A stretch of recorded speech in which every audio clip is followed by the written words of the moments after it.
প্রথমত যেটা আমি ওভারঅল যেটা ফিল করি সেটা হচ্ছে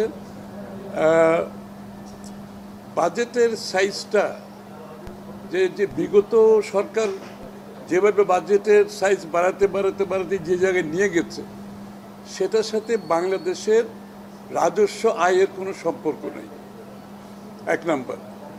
দুই নাম্বার হচ্ছে আপনি যখন রাজস্ব আয়ের পুরোটাই আপনার পরিচালন ব্যয়ের মধ্যে ব্যয় হয়ে যাবে, তাহলে আপনি পুরো উন্নয়ন বাজেটটা কিন্তু দেশের ভিতর থেকে দেশের বাইরের থেকে আপনি ধার করে চালাচ্ছেন।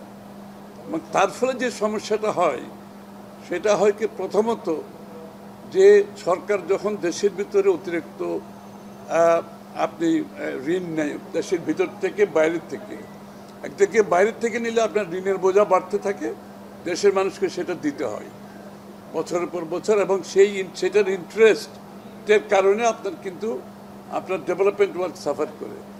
আবার দেশের ভিতর থেকে নিলে দুইটা ক্ষতি, আরও বেশি ক্ষতি এই জন্য যে আপনার তো এটার ইন্টারেস্ট, এটার যে সুদ পে করতে হয়, যেটা দেশের ওভারঅল বাজেটকে ক্ষতিগ্রস্ত করে। আর দ্বিতীয় কথা হচ্ছে সরকারকে অনেক বেশি টাকা আভ্যন্তরীণ যেটা ঋণ নিলে যেটা হয়, এটা ব্যাংক থেকে অতিরিক্ত ঋণ নিতে গেলে ব্যাংকের ইন্টারেস্ট বেড়ে যায়, এবং ব্যাংকের থেকে যখন সরকার বেশি লোন নিয়ে নেয় তখন কিন্তু ব্যক্তি খাতে আর লোনটা কমে যায়, তাদের লোনটা তারা পায় না। এবং সেইটা দুইটা হয়, একটা হচ্ছে আপনার বিনিয়োগ হয় না, বিনিয়োগ না হলে আপনার কর্মসংস্থান সৃষ্টি হয় না, মানুষের আয় বৃদ্ধি পায় না, সেটা খুব বেশি ক্ষতিগ্রস্ত হয়। অন্যটা হচ্ছে যে যেহেতু প্রাইভেট সেক্টর লোন পায় না, বিনিয়োগেও যেতে পারে না, এবং বর্তমান বিনিয়োগ যেটা আছে সেটাকে বাড়াতে পারে না। সুতরাং আমি মনে করি এই বাজেটে সেই বিষয়টা লক্ষ্য করে আমাদের রাজস্ব আয়ের সাথে আপনার বাজেটের সাইজের একটা সম্পৃক্ততা থাকা উচিত ছিল। আমি মনে করি সেটা হয়নি। সেটা পুরোটাই রাজস্ব আয় যেটা আছে সেটা আপনার পরিচালনা ব্যয়ের মধ্যে চলে যাবে, এবং পুরোটাই কিন্তু দেশের ভিতর থেকে বাইরে থেকে লোন নিতে গেলে যে প্রভাবগুলো আমি বললাম, এই প্রভাবের কারণে অর্থনৈতিক ক্ষতিগ্রস্ত হবে। আর এর বাইরে